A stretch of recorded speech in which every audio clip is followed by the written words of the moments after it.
ناي ممرقتا عدما نخلخم نبرتي سعود عرب كتما رياد بمجمريا زخبرة سلامتانا النغربنا رياد كتما درجؤو زحلوة أفريكا مقبت ባህላውን ዘመናውን ምግብታትን መሰድራ ቤቶም ኮይኖም ዝህደስሉ ሰፊሕን ጽሬቱ ዝሐለወ ምግብ ቤትና ንምምራቕ በግዕዝ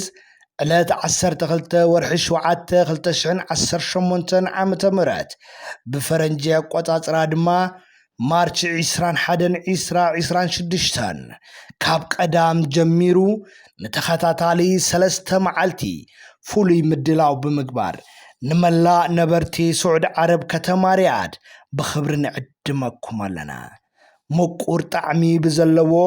ባህላውን ዘመናውን ምግብታትናን ምድላዋታትናን ከም ትሕጎሱ ብምትእምማን እዩ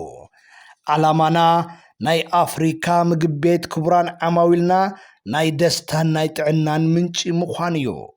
አኽበርትኹም አንጎሶም አድኛ ወድሽረ መስሙሉ ስድራ ቤቱን መሓዙቱን አድራሻና አብሪያድ ከተማ በዲዓ ከባቢ ቀድሚ አልሐረም ሞል ፊት ንፊት ናይ ባስ መዕረፊ ንዝበለጸ ሓበሬታ ب05 34 85 75